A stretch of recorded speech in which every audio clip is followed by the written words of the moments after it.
kailangan nasa presence ni Lord. Amen. Kaya lang, anong mangyayari kapag ang tao wala sa presence ni Lord? Yan yung nangyari. They experience misery. They experience depression. They experience kung ano-ano, mga negative things. And they experience sa tao. Why? Because they begin to move out or move away from God. Ganun yung original design. Sabi pa ng Biblia, na kung kayo ay hiwalay sa akin, tunay nga na wala kayong magagawa. Ako ang puno at kayo ay mga sanga.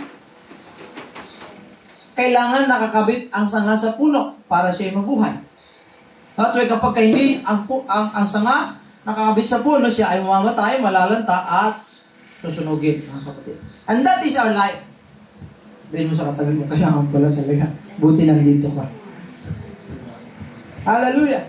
Buti kasama ka. Buti nakinig ka sa Panginoon. Because God is introducing you to a bigger purpose. Greater purpose in your life. Have you ever questioned yourself or ask yourself, bakit ka nandito? Bakit ka nilikha ng Diyos? Anong purpose ng buhay mo? Diba? Baka, Pastor, ang purpose ko lang ay mahalin si sister. Yes, corny. Pero hindi lang yun. Amen? Amen. When God created you, there is a certain assignment, certain purpose na iniligay ng Diyos sa puso natin, sa buhay natin, that we need to discover it, we need to know the purpose of God and begin to live according to that purpose, at yun yung success, good success na sinasabi ng Biblia. However, kapag tayo ay namuhay outside of the purpose of God, even though maangkin mo lahat ng bagay sa mundong ito, sabi ng Biblia, walang kabuluhan.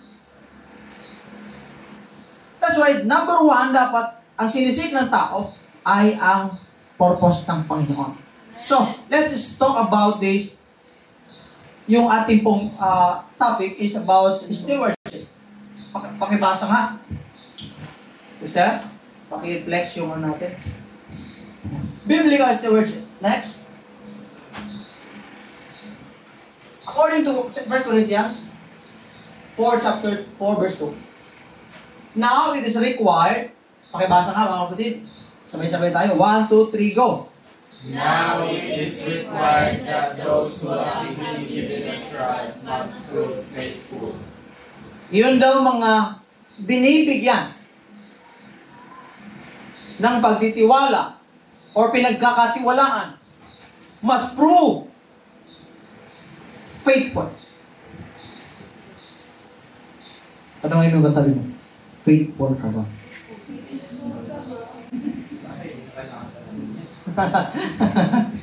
Diba?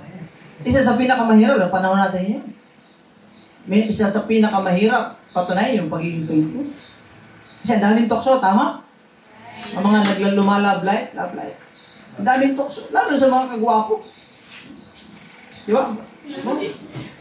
Problema ni Andrew, diba? Lalo sa mga ano, ang hirap. Kawawa kami ba? Nahirapan kami. Pero ang daming tukso sa ano ngayon. However, kailangan may prove nating faithful. Pagdating sa Diyos, when God gave you the trust to manage His resources, time is your resources. Yung sinasabi ko ng karaan, na greatest resource na meron tayo is the time. Not money, not your job, no? It's your time. Because once na ang oras ay lumipas na, hindi mo na maibabalik. Diba? So, meron lang tayong limited time in this world to do what we ought to do. Okay? To do ano yung gusto ng Panginoon sa atin. That's why, kailangan alamin mo ang salita ng Diyos dahil doon mo malalaman ang purpose mo. Doon mo malalaman ang tunay na kasiyahan. And once you live your life according to your purpose, yun yung tinatawag na worth living. Masasabi mo, masarap palang mabuhay. Masaya palang mabuhay. pagka nagawa ko yung purpose ko. Amen? Next. Now, stewardship of time. Let us talk about this. Kailangan sa buhay natin, we need to have the eternal perspective. We have to live this life with eternal perspective. Ano ibig sabihin dito, Pastor? Marami kasing kabataan yun, mga tao ngayon, ang namumuhay na parang wala ng bukas. Sino yung you only live once? Diba? Do what makes you happy. Follow your heart. Diba? Kaya ginawa na nila ang gusto nila. Wala akong sinasabing masama yung gawin, yung gusto mong gawin. However, if we don't have the eternal perspective, mga kapatid, dito lang. Nag-iipon tayo, nag-iimbak lang tayo ng kayamanan dito sa lupa. Kaya lang, the Bible is very clear na if you believe in God, and if you believe in the Word of God, it is very clear na mayroong buhay sa kabila. And there is eternal life and eternal damnation. If we don't acknowledge wala tayong eternal perspective sa ating pong mga buhay, ang ating pong pamumuhay ayon lang dito sa ating pong pansamantalang buhay sa mundo. Kaya ang mangyari, wala kang pakialam pagdating kay Lord. Kaya ang mangyari, inineglect mo ang Lord. Kaya ang mangyari, hindi ka excited pagdating sa mga bagay na para sa Panginoon. Why? Because we only live with material or itong physical perspective. Kaya lang, mayroong eternity. And God lives in eternity. At pagkatapos ng buhay nito, maliwanag na sinasabi ng Biblia, mayroong buhay na paghukom. May paghukom sa after this life. Pastor, sigurado naman ako kasi mabait naman ako eh. Sigurado naman ako kasi di naman ako umaapak ng kapwa. Sino nagsasabi sa atin? Kapag ka mabait ka o hindi ka nangapak ng kapwa, ay papasok ka sa kaharian? Walang ganon. Sino nagturo sa atin? Maaaring naririnig lang natin yan sa ating kapitbahay, sa ating mga ninuno, pero the Bible is very clear that without Jesus Christ, without having relationship with Jesus Christ, no one can enter into the kingdom of God. At walang nagsasabi yan sa iyo sa kaibigan mo, walang nagsasabi sa palengke, walang nagsasabi niya. Saan sinasabi? Sa church. Kaya pumunta tayo dapat sa... Saan tayo dapat pupunta? Church. Dapat pupunta tayo sa church. Kapatid. Dapat doon tayo sa salita ng Panginoon kung saan may paghahayag ng salita ng Panginoon sa ating pong mga buhay. Palakpakan natin ng Panginoon. Hallelujah. You have to live your life with eternal perspective. Kung may eternity, kailangan mag-ipon ako ng kayamanan in eternity. Kailangan hindi lang ako mabuhay kasi nga, ang buhay natin dito sa mundo maiksik. Salamat sa Diyos, ang generation nito, makaabot sila ng 70, 80. Salamat na lang. 80 years, para sa atin, matagal na yun. Tama? Pero, kukunti lang yun. Kalmot lang yun sa eternity. Sa eternity, walang katapusan po yun. Nakita na kayo ng bilog. Yung parang bilog na walang dulo. Nakita na kayo ng bilog circle? Walang dulo yan. That is eternity. Na yung 70 years, maliit lang yan. 80 years, maliit lang yan. Kaya sabi pa ng Biblia, punong-puno yan ng... Yes. It is full of trouble. That's why, kung ikaw mayroong eternal perspective, kahit alam mo, ang dami mong problema, ang dami mong pagsubok, ang daming sakit, ang daming kabiguan, pain, heartbroken. If you have the eternal perspective, sinasabi mo sa puso mo na dito lang to. Kailangan ko nasa Panginoon ako para pagdating ng panahon, pag mayroong akong eternal life, doon ako aaliwin ng Diyos. Walang luha, walang sakit. Walang kapigatian, walang lahat, kundi puro kasiyahan, pagpupuri, pagsamba sa Panginoon. At lahat, sinasabi ko sa iyo, sa lahat na naniwala sa Diyos, lahat gusto sa langit. Amen. Hello? Kaya sinasabi ko, kahit ngayon kakamatay lang na natukhang. Nung natukhang, naglamay na. Sabi nung nanay, alam kong nandiyan ka na sa langit. Di ba? Hello? Alam kong kasama mo na si Papa Jesus. Why? Because natural sa atin, sa puso natin, gusto natin ng langit. Kaya lang pa paano? Mabilis lang, madali lang ba ang pagpasok sa langit? You need to know the Bible. You need to have relationship with God. You need to receive God in your life for us to enter into the kingdom of heaven. Kung wala si Jesus, sabi ni Jesus, no one comes to the Father except by me. I tell you, except a man be born again, he cannot see the kingdom of heaven. John chapter 3 verse 3. I tell you, except a man be born of water and of the Spirit, he cannot see the kingdom of heaven. So, ibig ba sabihin nun, papasok ka na kapag mabait ka lang. Except a man be born again, he cannot enter into the kingdom of heaven. Therefore, you must be born again. Pastor, mapapasok ba ulit? Ipapanganak bang pang-ikalawa kapag kasi matanda na? No. You have to be born in water and in Spirit. That's why, mahalaga ang salita ng Panginoon. Pangalawa, time is a gift from God and we must use it wisely. Sino dito yung ginagamit ang oras wisely? Okay? Sige nga, computer niya natin. Sino, ilang oras ba tayo nag-social media? Pastor, 25 hours a day. Diba? Sabihin natin, 12 hours. Okay, unahin ko muna sa question na to. Sino ito yung nagmamahal sa Panginoon? Taas kamay, taas kamay, taas kamay. Okay, lahat tayo. Sino dito ang mas mahal ang Diyos kaysa sa lahat? Taas kamay. Okay? Very good, very good. Sino dito ang mas mahal ang Diyos kaysa sa family? Taas kamay. Taas kamay. Very good. Okay, okay. Sino dito ang mas mahal ang Diyos kaysa sa trabaho? Taas kamay, taas kamay. Okay? Sa pag-aaral, sa pag-aaral. Kaibigan. Okay? Wow. Palakpan natin. Grabe talaga. Mahal talaga natin ang Panginoon. Salamat sa Diyos. Mga kapatid. Nakakatuwa naman.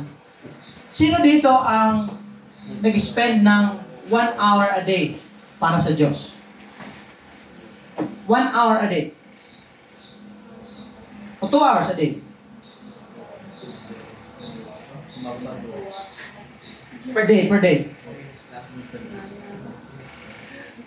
Constant. Tuloy-tuloy. O sige, sino dito ang 1.5 hour?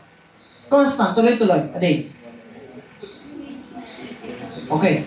Sino dito ang 1 hour a day? Constant, tuloy-tuloy. 1 hour. Sino dito ang 30 minutes a day? Tuloy-tuloy. Okay, 30 minutes, 30 minutes.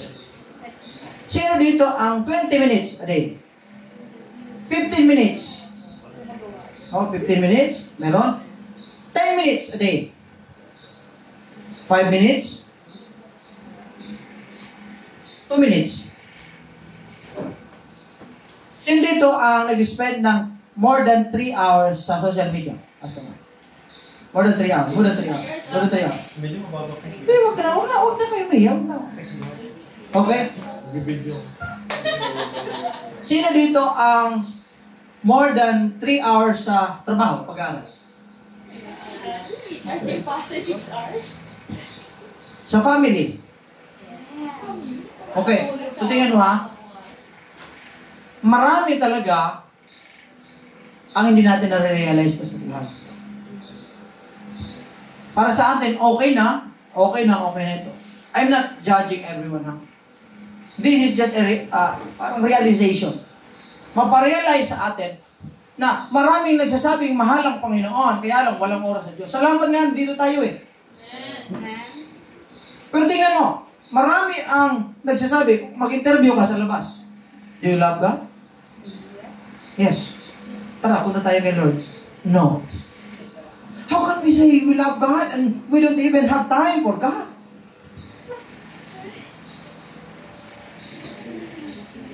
Sabi ko niya dun sa, Vega, sa likod.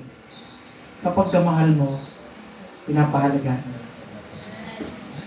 Diba? Sister, papayag ka ba? Kung may boyfriend ka, boyfriend ka, asawa mo, kinakausap ka lang niya once a month. 1 year.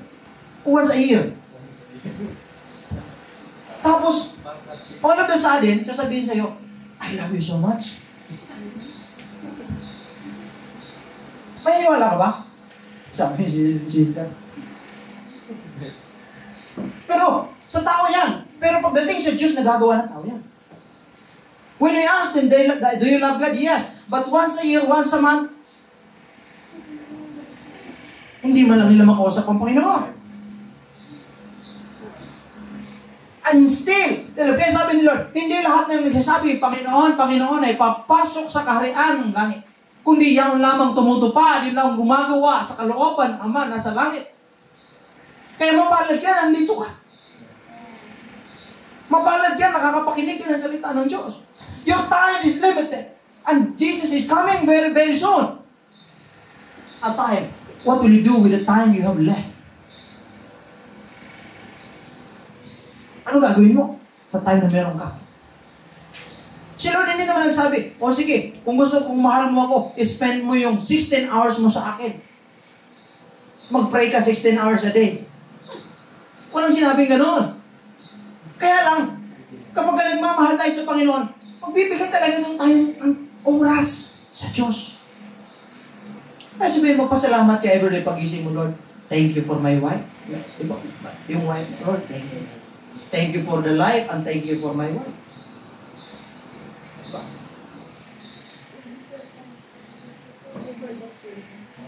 Thank you for the love and thank you for my husband. Pray. Thank God. Pagdating ng napakaganda, lalo sa mag-asawa, lalo sa inyo. Pupunta ka, tara, isimba tayo ngayon. Sino mag-guide? Si Lord ang center ng relationship mo. Si Lord ang nangunguna sa buhay mo. Mas madali ang pamilya, mas madali ang buhay kapag si Lord nandyan sa atin. Amen? Amen. Palapakan natin ang Panginoon. Remember that the time you have left is regalo lang ng Panginoon. Next is that. Sabi ng Psalms chapter 90. Ephesians chapter 5. Sabi niya, be very careful how you live your life, not as unwise, but as wise. Making the most of every opportunity. Meron pa. Pastor, anong opportunity? Pag opportunity ang pinag-usapan, ang ating naisip agad, trabaho. Kaperahan. Tama ba? No. The greatest opportunity in life is the opportunity to serve the Lord. Pinakadakilang oportunidad na maangkin mo yung oportunidad na makapaglingkod ka sa Diyos. More than anything.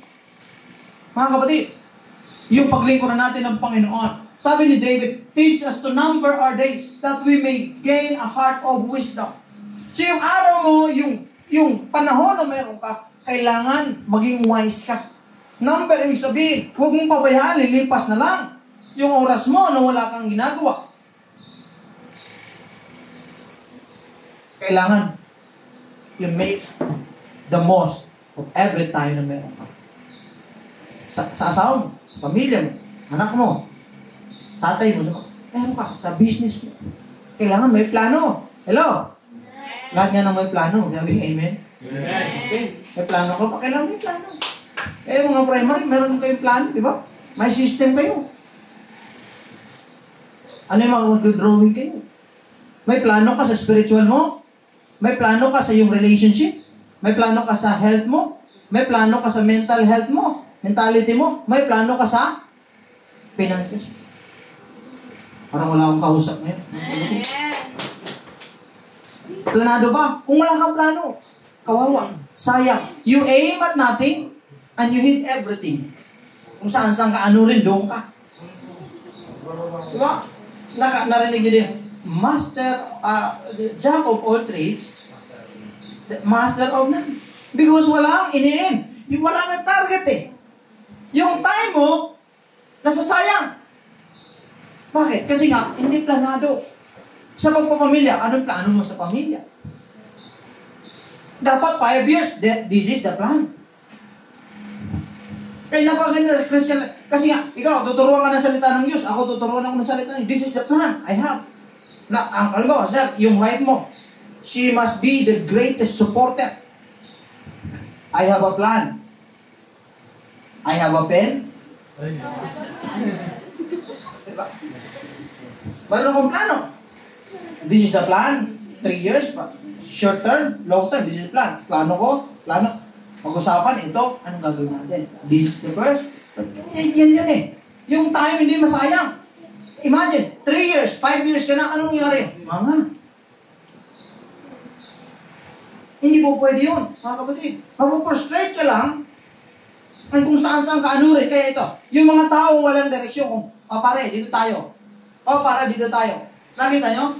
Yung mga successful pagdating sa finances, yung mga mayayaman, pumunta ka ng Makati, wala kang makikita, maaga pa lang, nandun sa kanto, nagtatagay. Bakit? Ang kailang buhay, planado. Ang bukas nila, planado. Pero pumunta ka doon sa mga maaga pa lang, nandun. Pare. Bakit? Kasi nga, walang plan. Wala silang ang kanilang time ay for sale. Ang kanilang time ay nasasayang. Mga kaibigan. So, gusto ng Diyos, you have to be a good steward. Mabuti kang katiwala ng oras na binigay sa iyo. Kaya itong, the greatest investment magkaroon ka, yung investment mo sa salita ng Diyos, yung investment mo sa presensya ng Panginoon. Maraming ayaw. Church, bakit? Boring dyan. Awkward dyan. Masusunog ako dyan. Sasabit ang sungay ko dyan. Bakit? Kasi nga, ganun yun eh. Amen? So, next is that. You have to remember that your time is your life. How you spend it reveals what you truly value. Amen.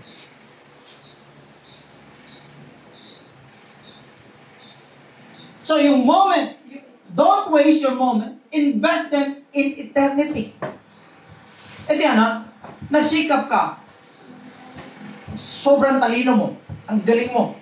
Lahat nasa iyo na. Sabihin mo, ikaw na si Daniel Padilla. Nasa iyo na lahat. Diba? Kaya lang, wala kang investment dito. Now, after this life, there is eternity. There is a judgment.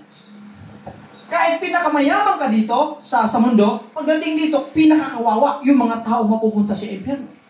Why? Wala silang investment dito. Wala silang time para dito. That's why, nung namatay si Lazaro at namatay yung lalaking mayaman sa Bible, sabi ng Biblia, si Lazaro sa mundong ito siya ay mahirap at yung mayaman ay nagpakasasa.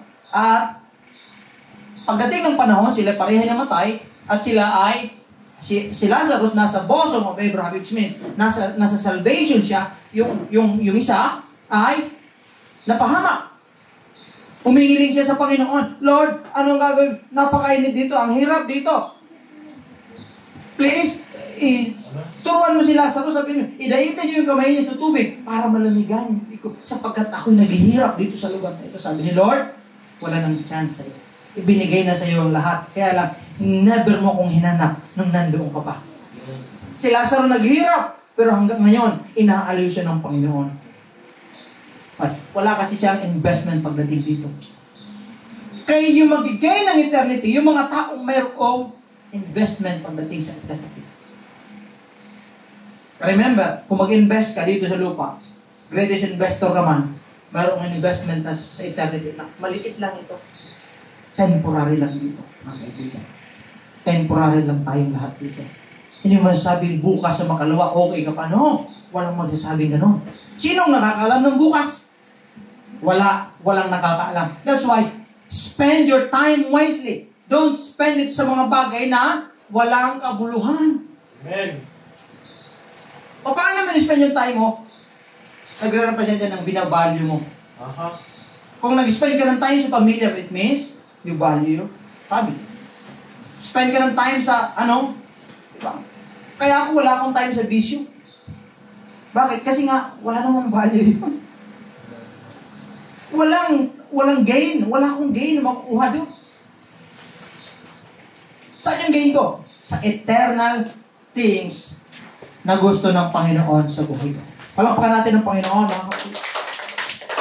Diretso tayo. Mister. Dito tayo. Sabi niya natin, money. Money. Hindi na si Manny Pacquiao, ha? Maraming napapahamak dito at marami din ang sumasaya dito. Diba? Bilang steward or katiwala,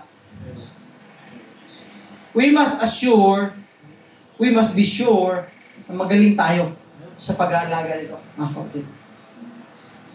Ang money is a commodity na kailangan natin sa mundo nito. Lahat tayo gusto ng money, right? Kaya lang, bakit may mahirap? Bakit may mayaman? Dahil yung iba magaling sa stewardship pagdating sa money, yung iba hindi. Bakit? Ako, pinanganak ako mahirap. Siya pinanganak na mahirap, pero bakit? Anong magkaiba kami ng sitwasyon? Siya kasi, inayos niya mga kapatid. Bilang Christians, we have to honor God. Amen. Number one, lagi mong isipin that even though marami kang kayamanan, it's not yours. Pagmamayari ng Panginoon. And whatever you have, whatever you do, must honor the Lord. Sa resources natin, kailangan na honor ang Panginoon. Kaya hindi tayo nagnanakaw,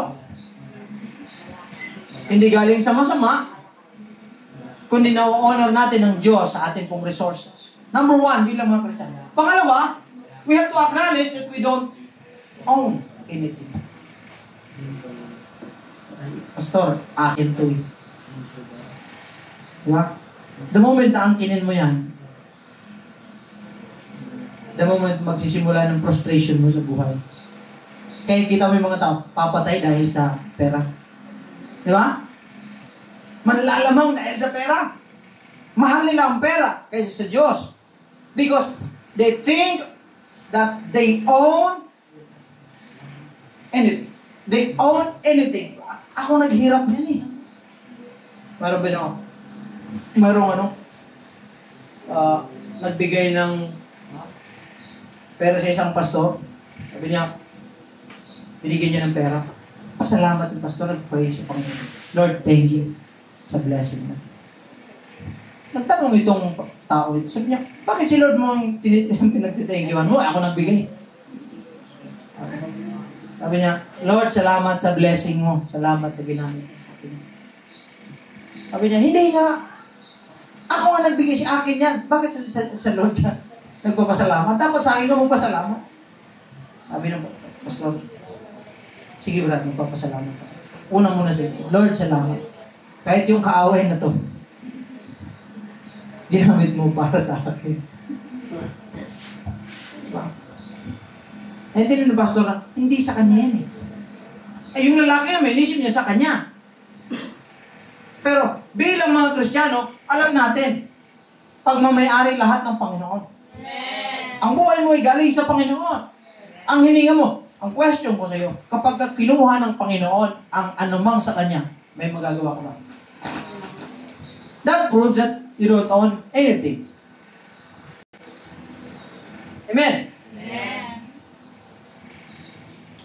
That's why, anong gagawin natin? We have to honor God. We have to be considerate about God's possession. Number 3, we manage what He gives. Ulit-ulit yung sasabihin, ano man yung hindi natin na ma-manage sa buhay na ito ay nawawala. Tama? Lahat ng nawala sa iyo, dahil yan, hindi mo na-manage na maayos. Hello? Relationship, nawala. Hindi yun na-manage. Diba? Anything na nawala. Maaring may nawala sa iyo by purpose or by mayroong gustong gawin ng Panginoon, pero yung bagang nangihinayang ka, bakit nawala? Nawala kasi yan, bakit? Diba? Ang pinakapangit na Miss. Yung mismanagement. Diba? Diba pagka miss maganda, miss beautiful. Yung miss na pangit, yung mismanagement yun. Diba? Na-mismanage mo. Gusto mong karoon ng bahay.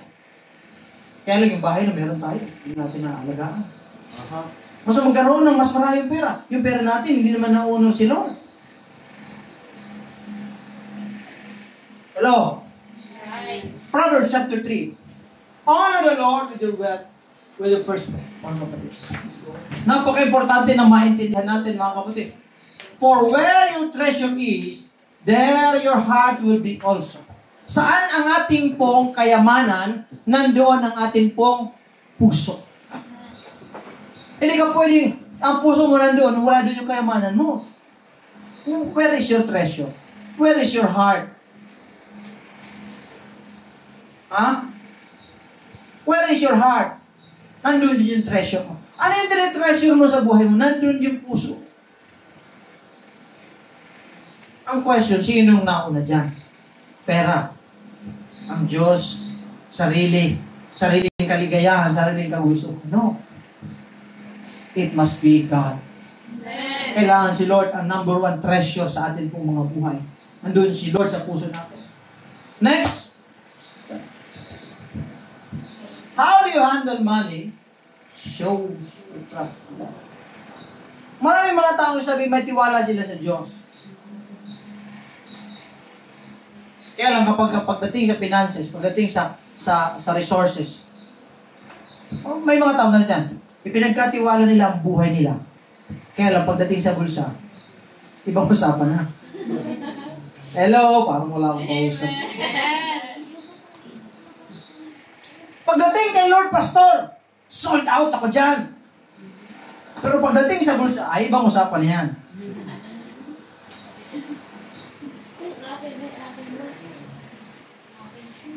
Kaya si Lord, sabi ni Lord, aba, hindi mo kayang maibigay? Hindi ka rin pwedeng tumanggap. Right, amen. Hello? Amen. Because sabi ni Lord, whatever you give, thus you receive. Blessed are those cheerful giver. Pagdating, si Lord, hindi kailangan nilo ng pera mo. Hindi kailangan nilo ng financial mo. Pastor, kailangan ko ng... No! Hindi kailangan nilo ng pera, amount, hindi kailangan nilo dyan. Ang kailangan nilo yung heart, yung puso natin. So, Pastor, pera lang yan. No! Si Lord, si Lord, hindi mo kailangan payamanin si Lord. Hindi mo babawasan ang kapangyarihan ni Lord kapag hindi ka nagbigay. Hindi si Lord mas yayaman kapag ka nagbigay. Walang ganun. Nakikita Lord yung honor. Do you honor God in what you have? At kung walang honor doon, paano ka i-bless ni Lord? So, no, it's not about the money. It's not about the amount. It's about our faithfulness. It's about our honor. It's about trusting the Lord. Parang may pakialam ka, eto Panginoon, basta salita mo, eto Panginoon. Eto Pastor, eto Lord, eto Lord, eto Lord. Why? Because it's what hindi nagmamatter ang opinion mo. Nagmamatter kung anong sinasabi ng Panginoon. Amen. May opinion kayo, ano kasi no. Ang question is that, do you honor God?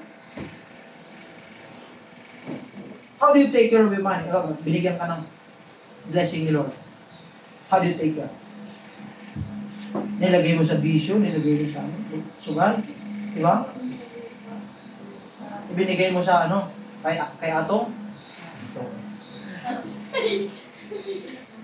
Binigay mo sa online. Di ba? Nakakatawa yung mga di ba nakita mo yung mga tinake down ng mga account? Nag-follow kasi ako doon sa isang yung boy tapang. Kumakain ng kung ano. Na-take down yung account niya. 5 million. Nagpo-promote kasi siya ng sugal. Tapos ngayon nagmamakaawa na suportahan din siya. Suportahan ulit. Sabi ko, kung suporta ka, nakita mo na Siya lang pinapayang tapos kung ano yung pinagagawa. Yung influence niya. Diba? Siyempre, kapag nagbibigay sila, pinapakita para, siyempre, yung vlog nila, kikita rin. Kaya lang, kung titingnan mo yung kanyang lifestyle, Pastor, huwag ka naman mag-judge. That's my observation. Tingnan mo yung lifestyle, hindi rin talaga mabuting ehemplo sa mga kabataan. Saan mo in-spend yung pera mo? Sugal? Yung isa pa, yung natalo ng sugal daw. Si Awi. Sino yun? Shower? Awi. Awi? Kapatid ni Vamos. Natalo daw ng ganito, million mo. Ikita mo. Yung pera. Sa kanila naman yan. Kaya lang, saan na in-spend yung time? Yung pera. Mismanagement, mawawala talaga. Mga kaibigan. So, ang question, are you a generous giver or fearful keeper? Natatakot ka na yung pera mo, mawala, kaya kinikip mo na lang sa'yo. Pag binigay ko to para sa simbahan, nilagay ko to sa parang, mawawalan ako. Hello? Ito yung nangyari. Kaya ka nawawalan, ayaw mo kasing mawalan. Hello? Kaya ka nawawalan kasi ayaw mong mawalan. Kaya ka hindi ka tumatanggap kasi nga ayaw mong bigay. So, ako lang, nung lahat, pastor, sino mas malaki yung binigay? Ang pastor, mas malaki yung binigay ng pastor. O ng lingkod ng Panginoon. Kaya makikita natin, ang buhay natin remains the same because our mentality and our attitude remains the same also. Pero magkaroon ka ng panibagong perspektibo. Magkaroon panibagong pag-iisip. Makikita mo kung gaano kabuti ang Diyos. Gaano nilikha ang Panginoon ng opportunity para sa iyo. Ng blessing para sa iyo. Masasabi mo, proven na yan ang Diyos. And we cannot outgive God. We cannot outgive God. Kahit sabihin mo, ang mga tao nakakaintindi ng blessing na ang lahat ay galing sa Panginoon. Kasi kapag sinabi mo, akin to, hindi mo talaga ibibigay yan. Ayaw mo talaga pakawalan Sa iyo yan Pero kung sinabi mo, kay Lord kasi ito. At si Lord ang bahala sa akin. Si Lord ang gagawin sa akin. Gusto niyo matry ang blessing, ang ng Panginoon? Amen. Ako gusto kong matry. That's why nagsisikap tayo para sa Panginoon. Hindi natatakot ano man yung mangyari sa unahan. Si Lord ang bahala sa atin. Hallelujah! Next, ito, lastly mga kapatid. The steward of spirit. Mayroon tayong financial, mayroon tayong time, and your spirit. Kailangan marunong ka. Number 1 na natin. We have to guard our inner life. Kahit napakarami mong pera, ang inner life mo magulo. Kaya kita mo ang dami milyonaryo, kahit milyonaryo yan, mayaman, may impluensya, tumatalon sa building Yung mga mayayaman na walang Diyos sa buhay, nagpapaaliw sa kanila, nag-rent sila ng clowns, pupunta sila sa mga bar, kasi nga, doon yung kanilang fortress Doon sila, parang, magsiya tayo doon tayo sa sayo. After those, wala na. Empty pa rin. Nawalan sila ng pera, pero dahil meron sila, kaya nila, mag-rent sila ng mga tao para magpa-ngiti sa kanila sandali. Pag-uwi nila sa bahay, titake na sila ng pills para makatulog. Walang inner, walang kapayapaan. Inner peace.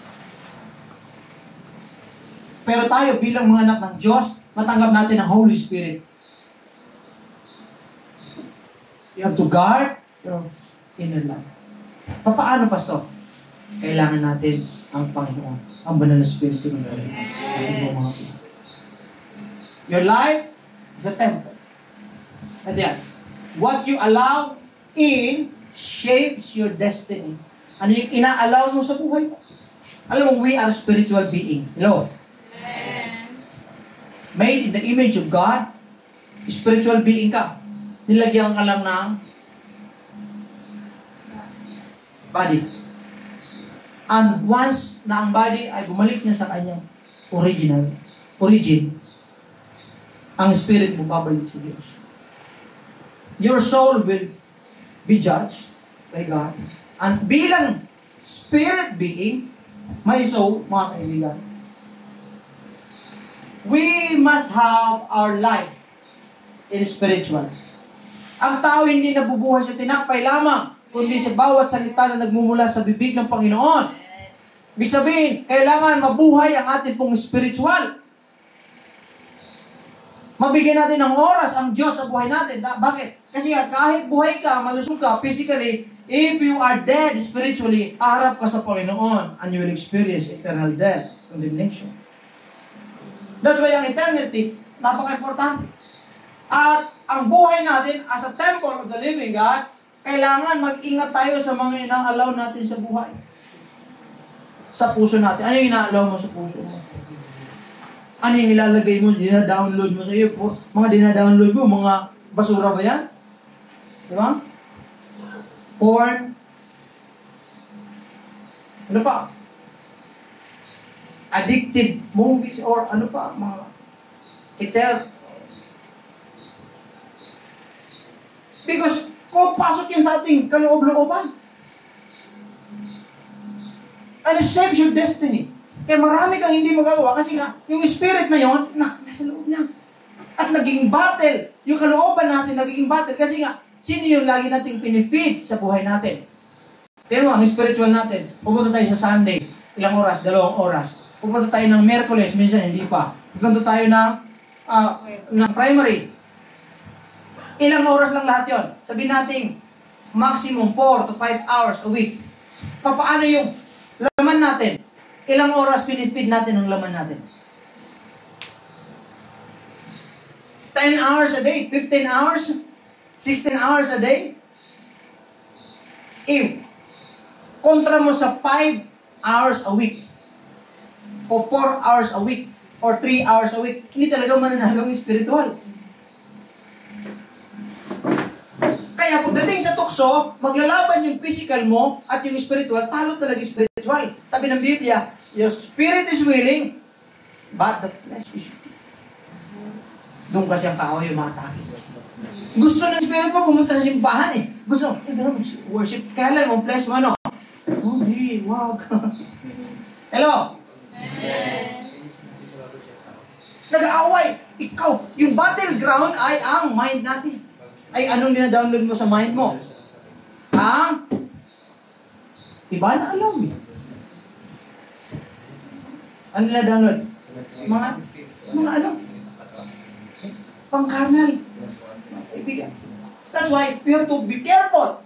Your body is the temple. Ano mangyari? Kapag si Lord nasa loob ng templo tapos may ibang espiritu na pinapapasok mo? Hindi po pwede. Kailangan si Lord maghari sa templo na ito, mga kapatid.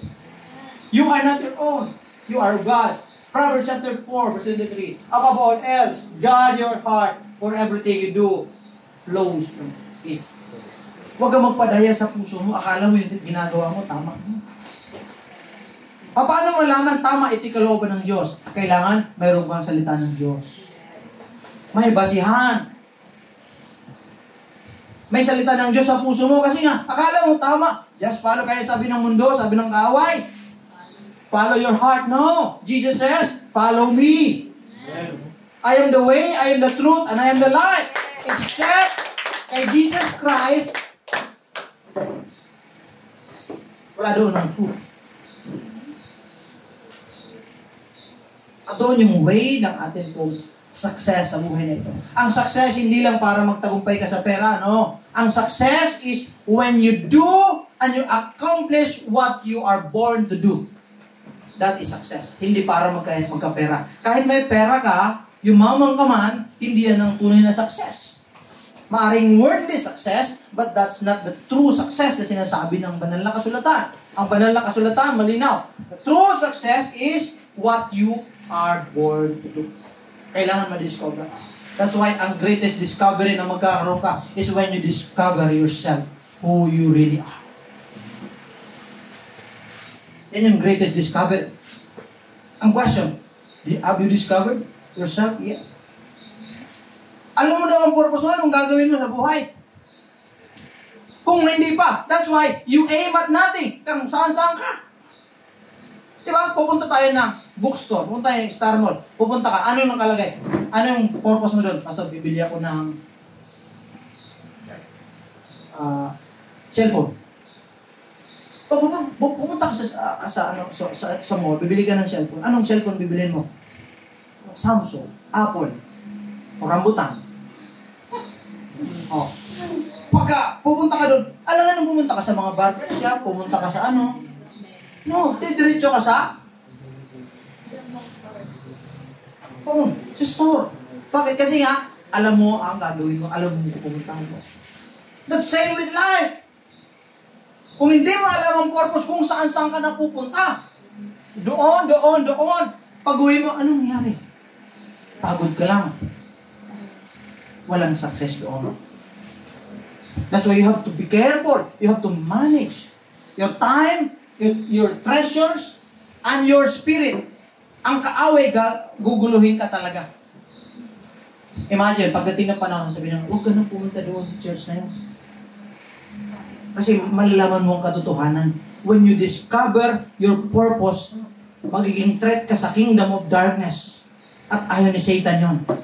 Kasi nga gusto niyang guluhin ka. Ano yan? O-offeran ka ng mga temporary things para ma-destroy yung eternal things. Ma-destroy yung plan of God in your life. Kasi gusto mong pumunta kay Lord. Why? Kapag ka nanumbalik ka sa Panginoon, nanumbalik ka sa original na design ng Panginoon. What is the original design of God? The design of God is for you to be in His presence. Paglingkuran ng Panginoon. Hindi na magpakasaya. Now, when you leave the original design, you will die. We will die. Ulitin ko. Kagaya ng isda sa dagat, alisin mo. You will die. Because that's the original design. Diba? Kagaya ng puno, alisin mo sa lupa. Kahit dilig-diligan mo pa yan, wisikan mo ng holy water, it will automatically die. Why? Remove na siya sa original design. Ang question, at tao, what is the original design? What is the original environment? In the presence of God. The Garden of Eden means in Hebrew, means in the presence of God. Kaya araw-araw sila nakakapag-usap. Ni Adam and Eve. Kaya sa Panginoon. Why? Because they are in the presence of God. When they disobeyed God, nawala sila doon sa spot na yun. Kaya sabi ni Lord, where are you? Sabi ni Lord, dito kami, nagtatago kami. Nahihiya kami. Sabi niya, kinain niyo ba? Sabi niya, itong babae, pinigay mo sa akin. Sabi naman ng babae, itong ahas. Itong ahas kasi tumukso sa akin. Yung ahas, sisihin pa sabi ng ahas, wala na siyang masisi.